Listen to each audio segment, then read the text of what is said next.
Salam sejahtera bagi kita semua. Saya Sri Handayani dari SMP Negeri 3 Watumalang, Kabupaten Wonosobo, sebagai calon guru penggerak Angkatan 6 Kabupaten Wonosobo. Saya akan memaparkan kisah peran dan nilai guru penggerak. Pembelajaran yang saya lakukan sebelum menjadi guru penggerak adalah 1. Berpusat pada guru. 2. Kurang aktif dan motivasi belajar. 3. Kurang memahami karakteristik siswa. 4. Mementingkan aspek kognitif. 1. Berpusat pada guru.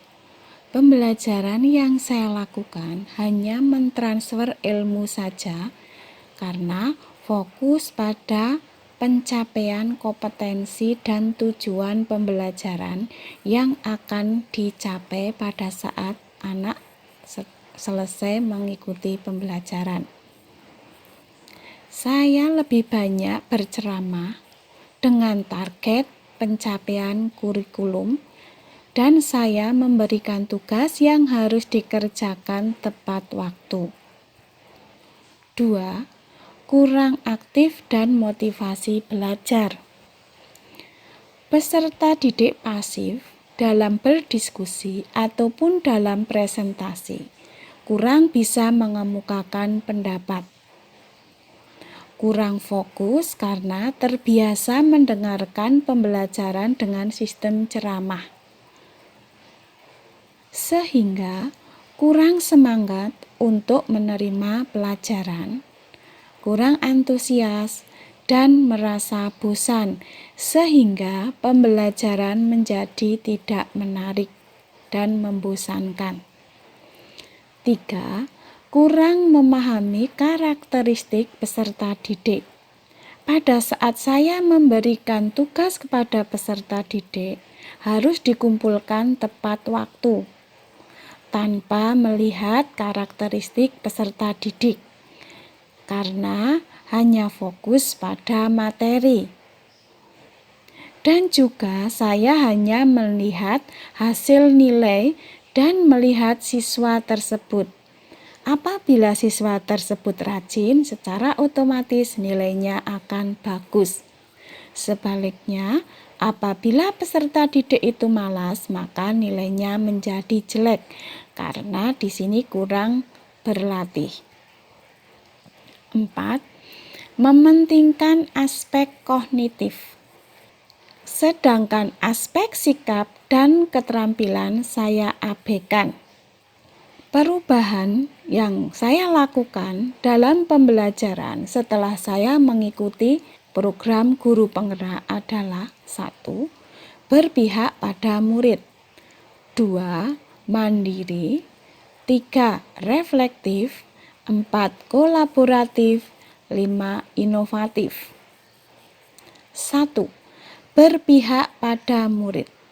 Saya mengubah pola pembelajaran yang selama ini saya terapkan. Bukan hanya mentransfer pengetahuan saja, tetapi di sini saya juga menuntun anak agar dapat menemukan kemerdekaan dalam belajar dengan menggunakan pembelajaran yang berpusat pada murid, sehingga peserta didik memiliki karakter yang berbudi pekerti untuk mewujudkan profil pelajar Pancasila. Dengan melakukan pembiasaan-pembiasaan yang dilakukan di sekolah maupun sebelum pembelajaran. Contohnya di sini adalah 15 menit sebelum pelajaran dilakukan pembiasaan membacakan Asmaul Husna, kemudian menyanyikan lagu Indonesia Raya, dan sebelum memulai pelajaran dan sesudah pelajaran selesai dengan berdoa bersama. Itu merupakan salah satu wujud profil pelajar Pancasila. 2. Mandiri.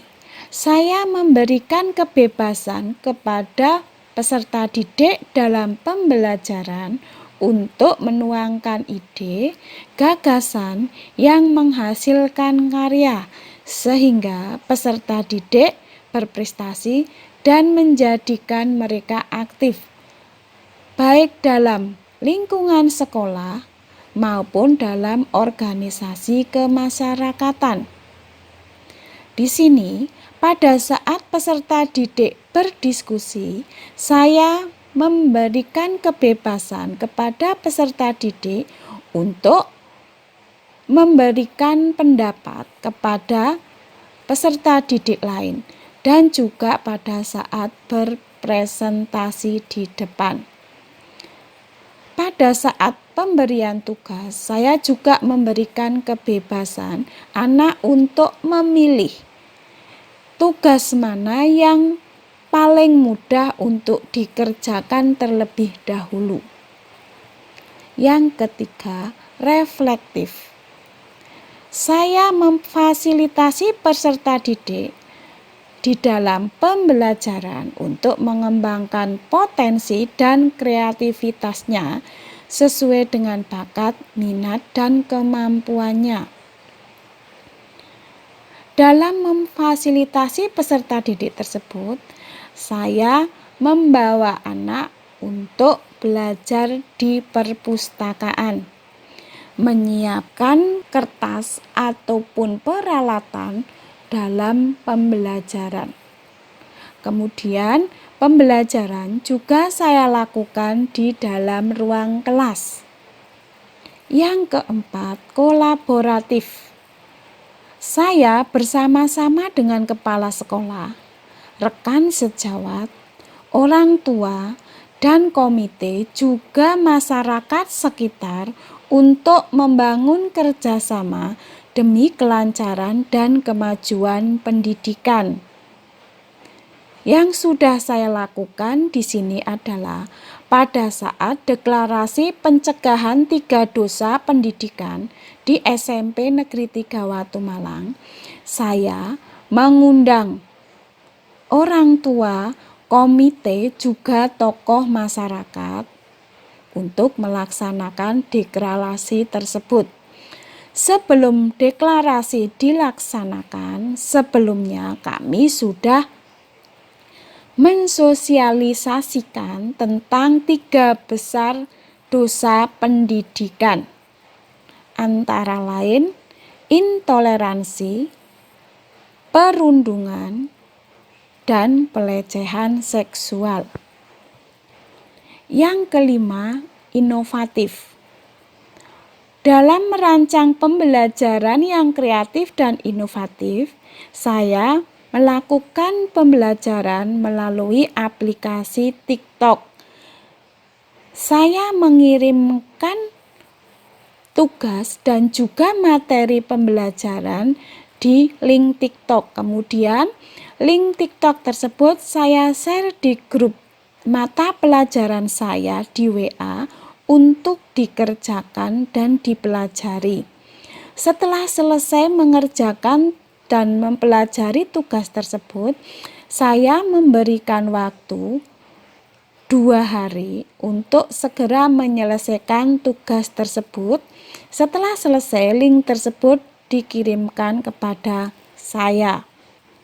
Pada saat pembelajaran dengan TikTok, anak lebih antusias, anak lebih senang dalam menerima pelajaran tersebut dan mengerjakan tugas-tugas dari saya.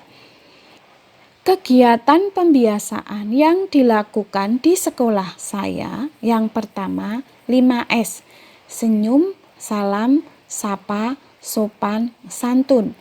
Tujuan dari semboyan tersebut adalah Bapak Ibu Guru secara terjadwal berdiri di pintu gerbang sekolah untuk menyambut kehadiran peserta didik dengan tujuan di sini menyapa, memberikan salam, dan juga mengecek kedisiplinan peserta didik dan juga bisa meminimalkan keterlambatan peserta didik.